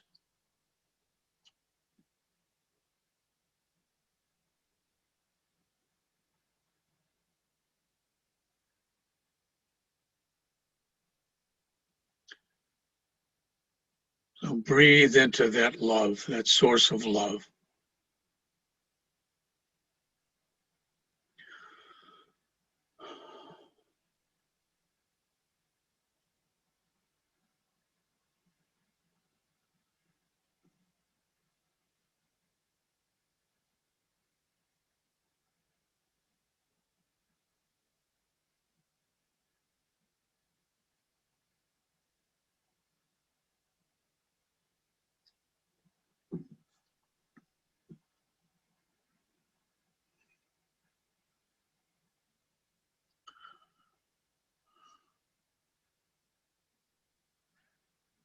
And now pick someone, a person or even a group, who you would simply like to share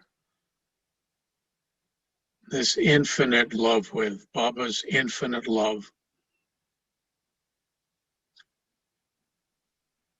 And just see who your heart brings up for you. It could be somebody you've been in conflict with,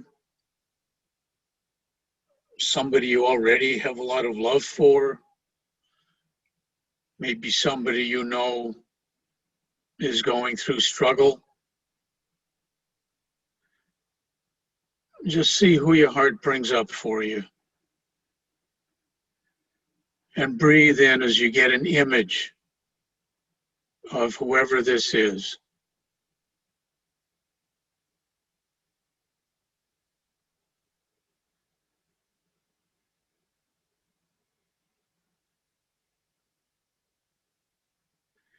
And see them and their heart space.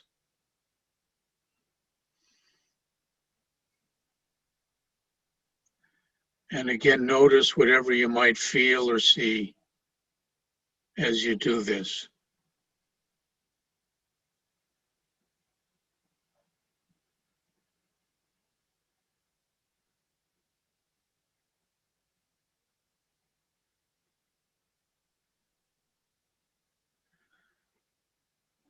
And now picture Baba's infinite love flowing into their heart and heart space, just endlessly flowing, soothing, healing, forgiving, inspiring.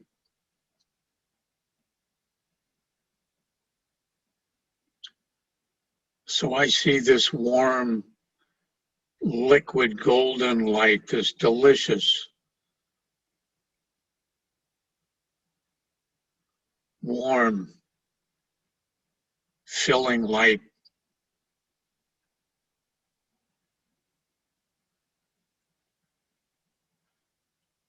There's no end to this.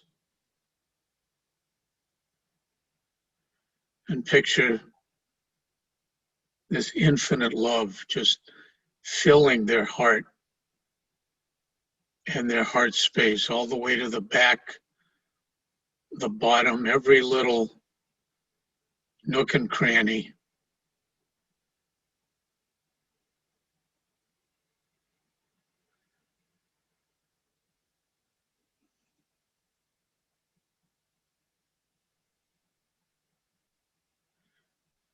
And this is a divine gift of love that can do wonders. We never know what it might do.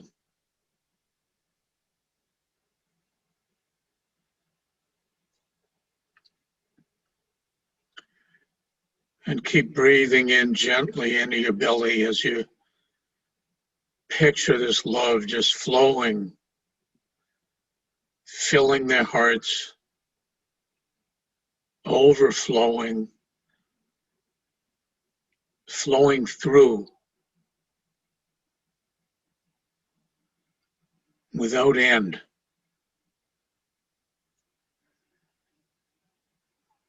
And now flowing into their entire being, every bit of them.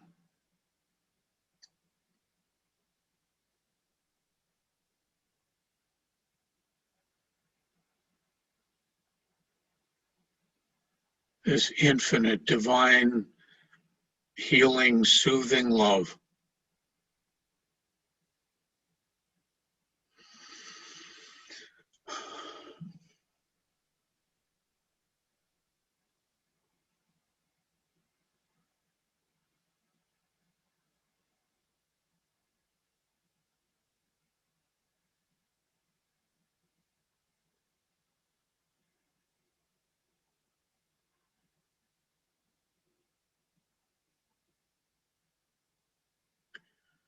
And you might see or experience changes as you do this, and just take note.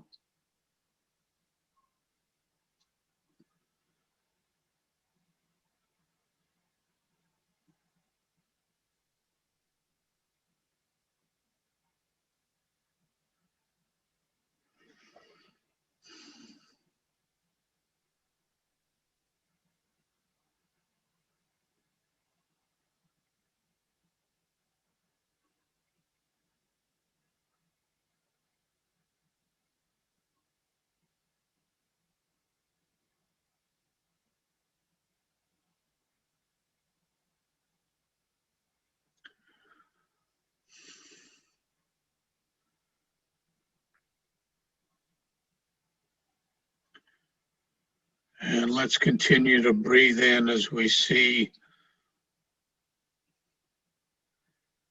this generous, infinite love just flowing all through their heart space and their whole being.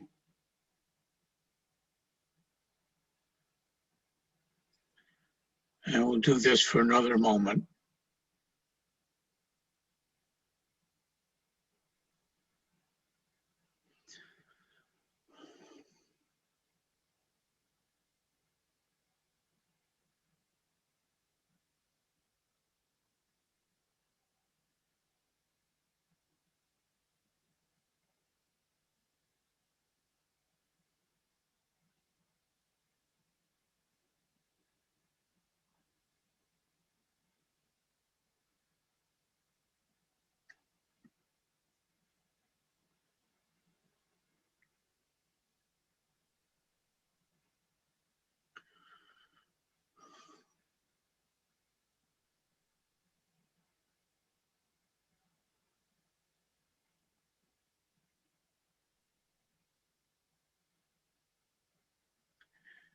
And we'll bid farewell for now to whoever you've chosen.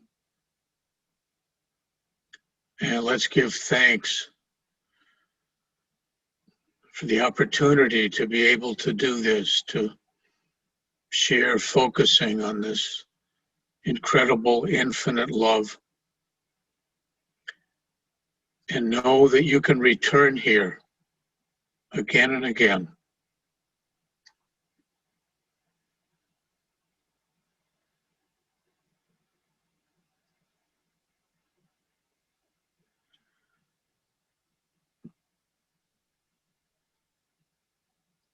And now gently bring your awareness back to your own heart and heart space.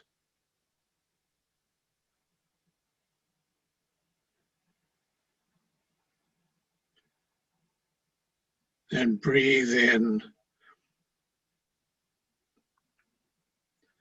and notice what you might see and feel in your own heart space.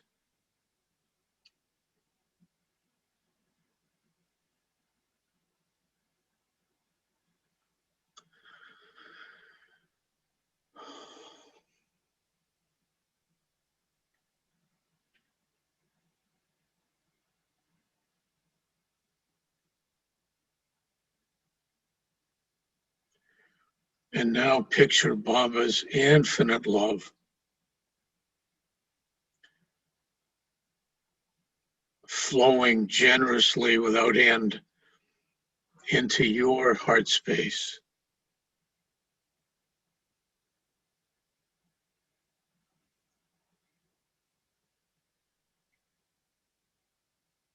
This soothing, healing, forgiving, inspiring love. This wonderful liquid love.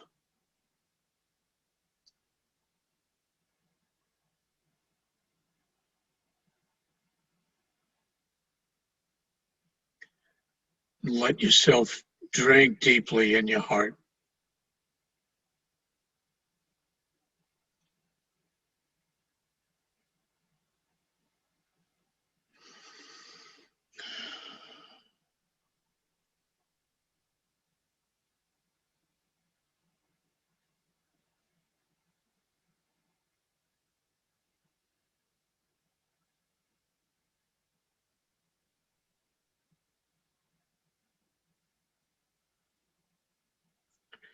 And just let your heart be nourished fully by Baba's love.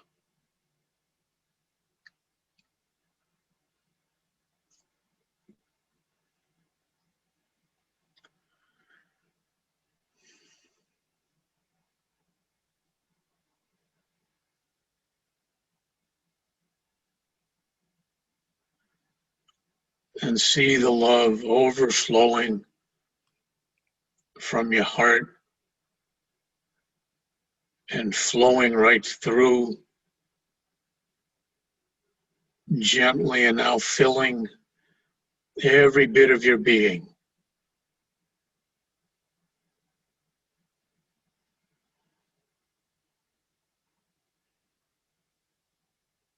And flowing through you.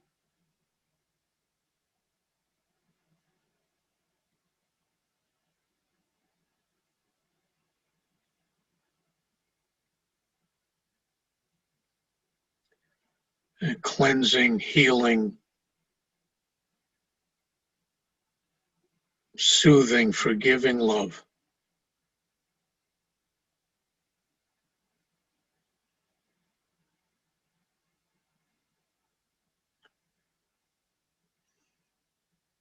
And keep breathing in as you do this.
And now let's give thanks for being able to focus on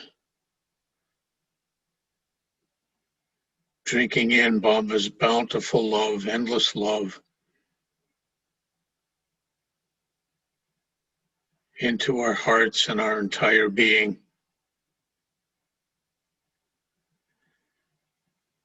And know that you can return here again and again. There's no end to the love.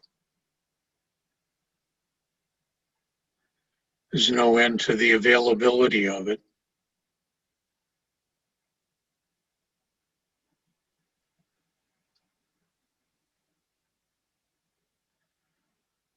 So let's give thanks as we take one more deep drink.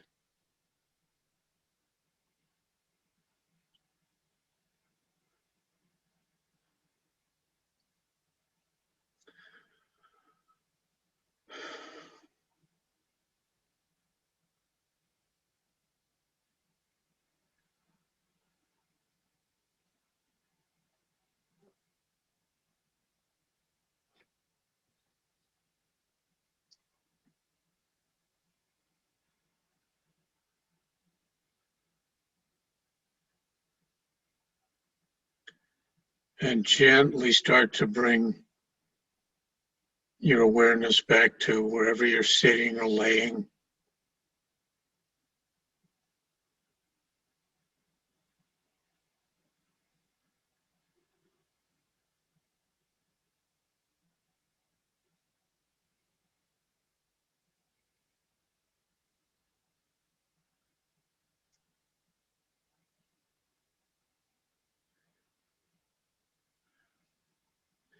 And take a few moments to adjust and come back. And when you're ready, you can open your eyes.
So if anybody would like to share anything that they've experienced, we'd love to hear from you. And it seems that people often like to stay quiet a while.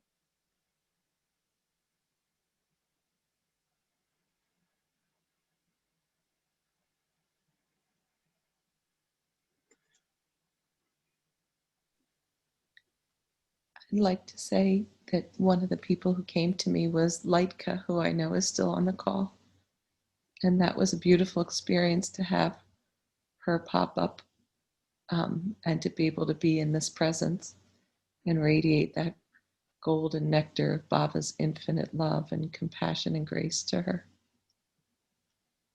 That's lovely. Yeah.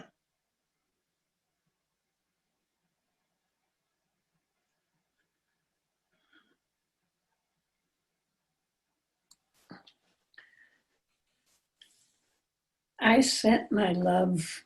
I hadn't anticipated doing this, but my son came to mind.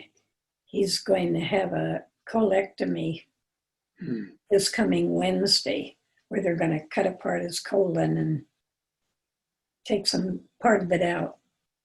And I just got the sense as I was doing it that this would make a difference in the surgery. So thank you very much. Beautiful, Anne, and certainly wish him well. Yeah.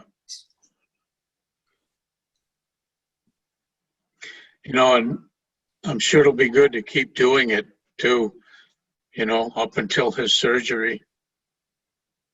Thank you. Yeah.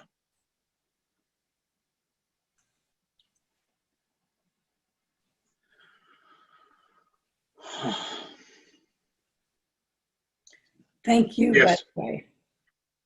It was wonderful. First of all, thank you. It was really, I went to a really deep place. And I'm from Massachusetts, so something about your voice was really comforting to me. And when you, the thing that, when you said to give the love to someone, I heard more than, I heard it plural in my brain. And all these people that I love were just getting like sprayed with the love, and it was really remarkable. And then it came back to Diane, and it was just so powerful to hear you say that you can come back to this place anytime you need to. Because it almost felt a little bit like work at the beginning, you know, because I was filling up so many hearts. And then I got to come home, and it was just very, and I know I can go there again. You said it twice, so I really appreciate that. Thank you. Yeah. And my voice is from Massachusetts. What part? I was raised just west of Boston, and then I ended up living on Cape Cod for 28 years. Wow. Yeah. My voice is from Worcester, Massachusetts. I heard that too. I'm from Brookline, Massachusetts. Okay, great, great. Some of us. Where are you now, Stuart? Myrtle Beach. Oh, Myrtle Beach. Oh. Yeah. So where are you two? Venice Beach. Oh, California. okay.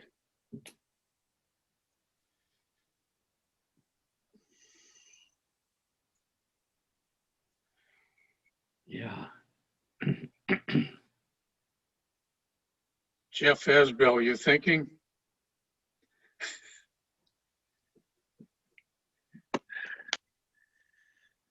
I don't know how to answer your wonderful question, but I am thinking of beloved Baba.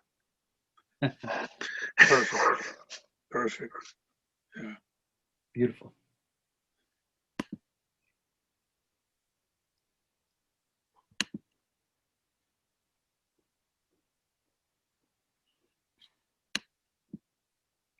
No, this is a beautiful way, I think, too, if you have conflicts, of kind of working on conflicts, resolving them with a little bit of more and more of love, even if you come back to the same person. It's 20 to 5. Yeah, I'm gonna wait each time I eat early. Can't eat dinner, so. Yeah, Diane and Terry, I think everybody else on has heard me say this, but this has been used in times of conditions of conflict with magical results. You know, I've seen it myself, in my own life and working with other people with it, and like just unexpected magical things happening. And you're not trying to change anybody. You're not trying to bring about any particular occurrence, but the wonder of Baba's love can do remarkable things. So just to share that with you both. Thank you. It felt like you gave me a special something to keep in my back pocket all week. Oh, nice, nice. Mm.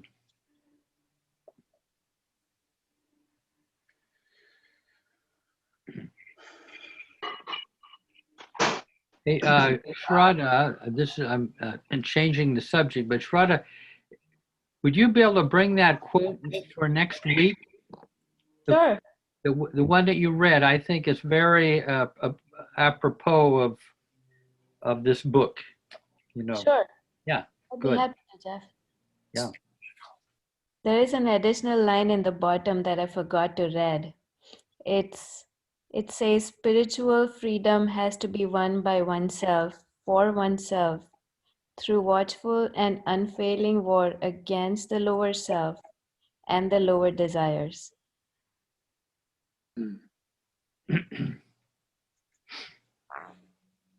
And I love that the lower desires are that which keep us small. Yeah. Think big.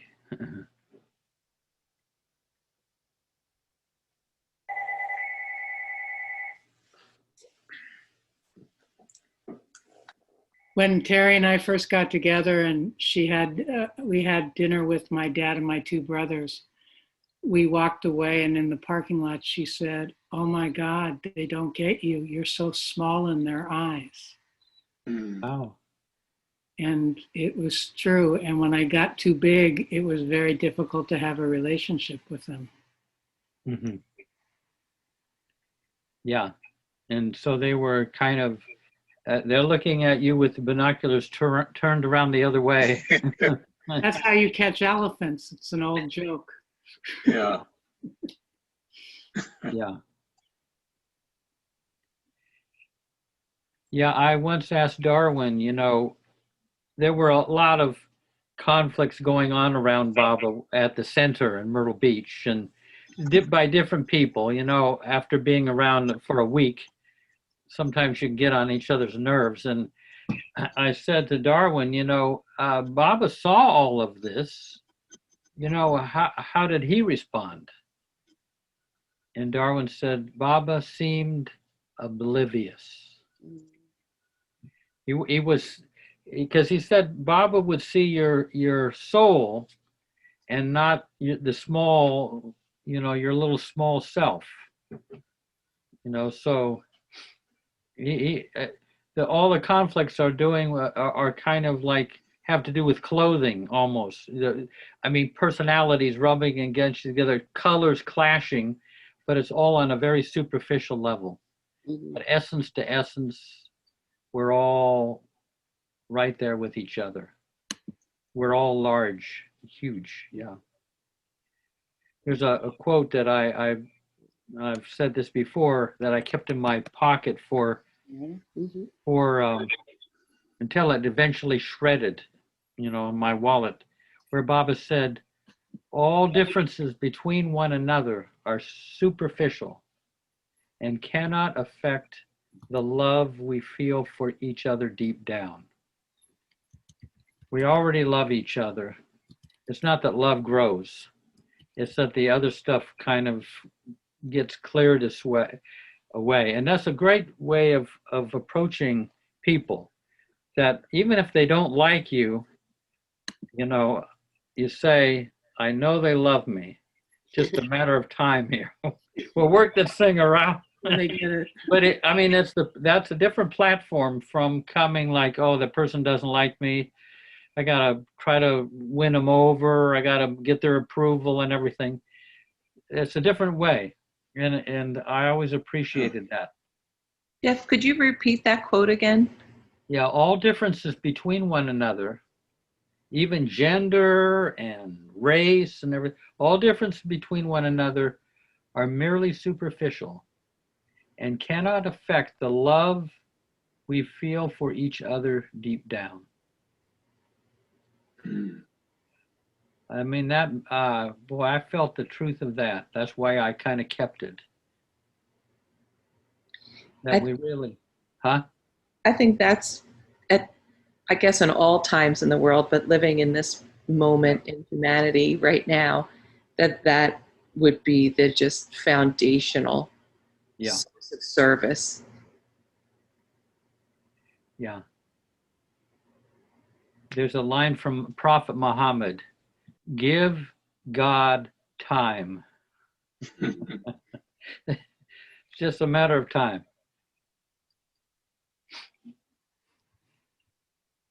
And it helps if you feel, you're worried about how other people feel about you. You don't kind of get on that level. You just know they love me. Now let's see how we can, what you can do to bring that truth about so that we both see it. It's a different way of approaching people. Hey, well, I think I may have to get some dinner here at some point. Okay.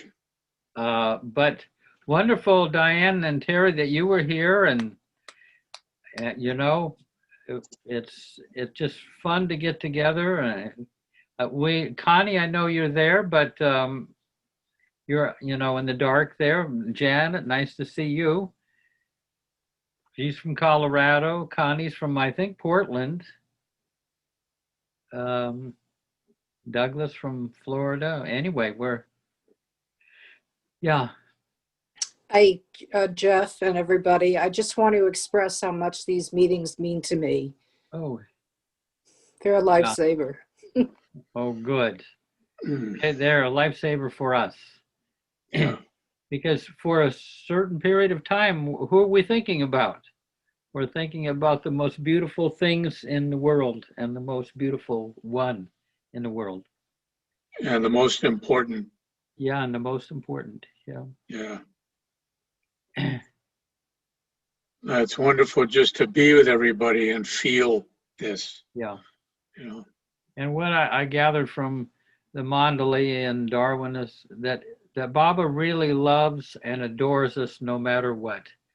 He doesn't have any, other people might not love and adore us, but he unfailingly loves our company.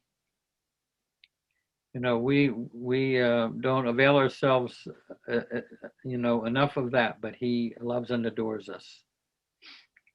And he's not put off by our hang-ups and problems, and whatever we have done it doesn't bother him at all. He created us, so hey, you can't have any complaints. He'll be complaining about his own handiwork.